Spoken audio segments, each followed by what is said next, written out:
Caano wanaagsan daawadayaal waa mar kale iyo barnaamijkeena xogta dahsoon oo aynu ku soo qaadanayno baarlamaanka Turkiga oo cod aqlabiyada ku ogolaaday in militariga loo diro dalka Liibiya iyo madaxweynaha Turkiga oo ku cambaarayay jaamacadda Carabtu inay gaadhaan go'aamo bilaa xishooda. Tunis oo laga soo dhisay xukuumad cusub iyo Algeria oo dhalishay duulaanka Xaftar ku soo wado caasimadda Liibiya ku soo dhawaada barnaamijka.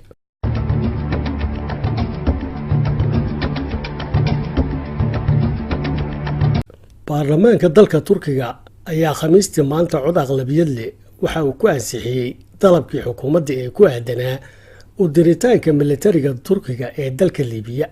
xilli ay iska horimaado militari ka socdaan aagaga hore ee dagaalada ee dhinacyada Liibiya. 325 mudane oo ka tirsan baarlamaanka Turkiga ayaa ogolaaday in ciidamo loo diro Liibiya halka ay 184 mudanana ay diideen. waxaana uu dhabaha u xaari doonaa go'aanka baarlamaanku inay ciidamada badda, cirka iyo kuwa dhulka ee dowladda Turkigu gudaha u galaan dalka Liibiya si ay u taageeraan xukuumadda dib u heshiisiinta qaran ee waddankaasi oo ay dagaal kula jiraan maleeshiyada uu hogaaminayo generaalka howlgabka ee Khalifa Xaftar oo ay dhabarka dambe ka taageerayaan xukuumadaha Masar iyo Imaaraadku. madaxweynaha Turkiga ayaa hore u sheegay in talaabadan ciidan diristeedu jawaab u tahay dalab kaga yimi xukuumadda sharciga ee Liibiya.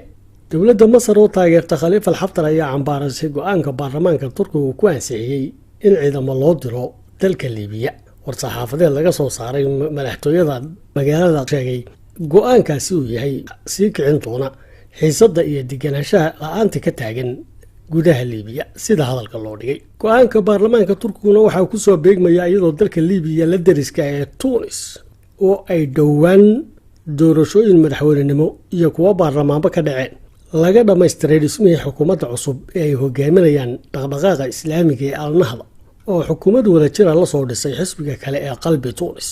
waana xilli ay warbaahinta dowladda Algeria oo iyana xuduud la leh Liibiya ay bilowday barnaamijyo iyo warbixino lagu cambaaraynayo duulaanka Xaftar ku soo wado caasimadda Tripoli oo duulaanka oo ay warbaahinta Algeria ku sifaysay mid gardarro qaawana. madaxweynaha Turkiga Rajab Tayyip Erdogan ayaa khamiistii maanta waxa uu sidoo kale si kulul u weeraray ururka jaamacadda Carabta oo ku eedeeyay inay la xintamayaan dowladda Turkiga oo hoy u ah 4 milyan oo qaxooti Carbeed oo ay mas'uuliyadoodu saaran tahay dowladda Turkiga iyadoo aan u kala eegin qowmiyadaha ay sii yihiin Carab ama Kurdiyiin ama Turki isla markaana ay u gacan qabtaan si isku mid ah. laakiin waxa uu sheegay madaxweynaha Turkigu in ururkii jaamacadda Carabta ee matali lahaa dadka Carbeed ee qaxootiga uu xishood la'aan la xintamayo dowladda Turkiga wax tallaabo ahna aanay ka qaadin sidii ay u joojin lahaayeen xadgudubyada oo Khalifa Xaftar ka wado gudaha Liibiya sida uu hadalkiisa u dhigay. madaxweynaha Turkiga oo intaa ku daray in ururka jaamacadda Carabtu aamusnaan kaga jiro waxyaabaha ka soconaya dalalka uu sheeganayo inuu matalo ayna dhinac marsan yihiin qawaaniinta qaramada midoobay.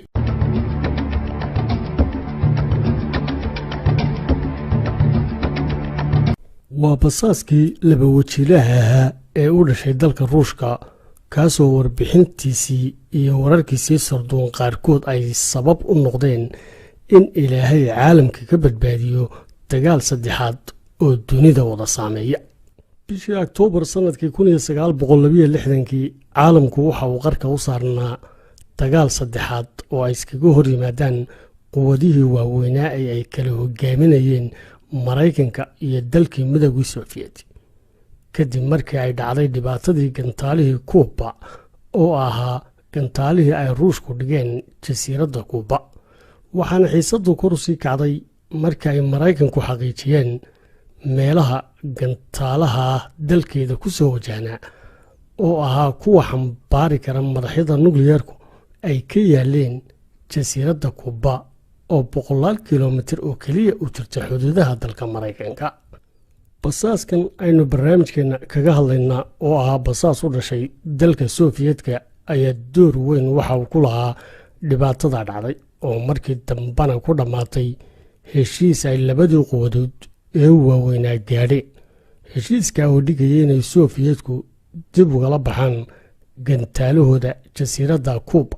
taa beddelkeedana ay Maraykanku gantaalahooda dib uga soo qaadaan wadamada Turkiga iyo Talyaaniga ballan qaadaanna in aanay soo weerari doonin jasiiradda kuuba. waa basaaskii oleg benkoviski oo sannadkii 1919 ku dhashay dalka ruushka, waxaana uu sannadkii 1937 ku biiray safafka ciidankii casaa ee dalkii midowgii sofiyeeti, waxaana uu ka mid ahaa askartii dhaawacyadu ka soo gaadheen dagaalkii labaad ee dunida, dhaawaca oo uu muddo badan cisbitaalka ugu jiray. dhammaadkii colaadana waxa uu galay kulliyad ciidan oo dalkiisa ruushka ku taalla, taasoo uu ku jiray sannadihii u dhexeeyey 1945 ilaa 1948. waana xilligii loo beddelay inuu la shaqeeyo koox ka mid a sirdoonka militariga sofiyeetka, isagoo haddana sii waday aqoontiisii dhanka sirdoonka ilaa uu sannadkii 1960 qaatay derajada korneelka ciidamada. muddo kadib benkoviski waxa uu noqday nin aan ku kalsoonayn nidaamkii midowgii sofiyeeti, waxaana uu mucaaraday siyaasadihii hogaamiyihii sofiyeetka nikita khrushchev. bishii abriil sannadkii 1961 ayay ahayd markii oleg benkoviski uu markiisii ugu horreysay qaab qarsoodiya ula kulmay basaaskii u dhashay ingiriiska ahaana ganacsadaha weyn ee Greville Weyn, oo uu u bandhigay rabitaankiisii ahaa in uu doonayo inuu u shaqeeyo sirdoonka dalka ingiriiska oo uu ahaado basaas laba wajilaha oo u fadhiya dhulka sofiyeetka. bilihii u dhexeeyey abriil 1961 ilaa agost 1962 waxa uu basaaskani u gudbiyey maraykanka iyo ingiriiska in ka badan 5,000 oo muuqaal oo ahaa xogo iyo macluumaadyo xasaasi ah oo ay dalkii midowgii sofiyeeti lahaayeen, kana kala hadlayay dhinacyada siyaasadda, ciidamada iyo dhaqaalaha. rubicii u dambeeyey ee sannadkii 1962 dalkii midowgii sofiyeeti waxa uu u jeestay inuu qaab qarsoodiya oo aad loo adkeeyey gantaalaha nukliyeerka qaadi kara ugu rakibo dalka kuuba, kaas oo ay ugu tala galeen inay ku dhammaystiraan waqti kooban si aanay u ogaanin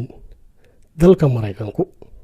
waxaase kashifaadii barnaamijka doorkii ugu weynaa qaatay basaaskan aynu ka hadlayno ee oleg benkoviski oo xogtii ku saabsanayd rakibaadda gantaalahaasi iyo goobaha la dhigay gawaarida laga rido gantaalahaasi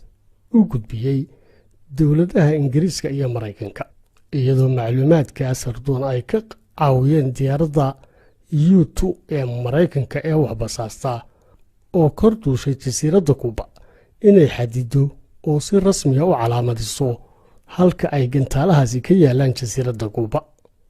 tallaabadii koowaad ee maraykanku ka qaadeen ka hortagga gantaalahaasina waxay ahayd inay 22 bishii Oktoobar 1962 ciidamadooda baddu isku xeeraan jasiiradda kuuba oo ay go'doomin ku sameeyaan si aan loo keenin gantaalo kale amaba aanay u imanin ciidamo sofiyeeda oo difaaca. muddo bilah ka horna waxay maraykanku macluumaad muhiim ah ka heleen basaaskan benkoviski oo niyadda ugu dejiyey in aanay dhinaca sofiyeetka kala kulmaynin weerar dhanka nukliyeerka, maadaama uu u xaqiijiyey in aan la dhammaystirin weli barnaamijkii horumarineed ee lagu hayay farsamaynta gantaalaha ridada dheer ee midowgii sofiyeeti. waana macluumaadkii sirdoon ee miisaanka weyn lahaa, kaasoo u suuro geliyey madaxweynihii maraykanka ee xilligaasi John F. Kennedy inuu qaab diblomaasiyadeed ku waajaho oo ku dhammeeyo dhibaatada, kuna hor istaago hankii ay sofiyeetku lahaayeen, heshiisna laga gaadho xallinta mushkiladda oo ahayd mid sababi gaadhay inuu caalamku la kulmo dagaalweyne saddexaad oo weliba la isu adeegsan lahaa hubka nukliyeerka. bishii Oktoobar ee isla sannadka ayay midowgii sofiyeeti qabteen basaaskii laba wajilaha ee oleg benkoviski kadib markii ay ogaadeen inuu ahaa shaqsigii bixiyey macluumaadkii gantaalaha kuuba ku saabsanaa, iyagoo sofiyeetkuna ogaanshaha basaaska ka helay warbixin uu soo siiyey basaaskoodii u joogay ciidda maraykanka oo magaciisu ahaa Jack Dunlop. waxaana basaaskii oleg benkoviski la saaray maxkamad oo lagu eedeeyey khiyaamo qaran, iyadoo ugu dambayntiina la dilay bishii May sannadkii 1963, isagoo ka tegey mid ka mid a qisooyinkii basaasnimo ee ugu saamaynta badnaa caalamka qarnigii 20aad ee taariikhda miilaadiga. qisadaa oo saamayn la lahayd iska horimaadkii dagaalkii qaboobe ee dunida.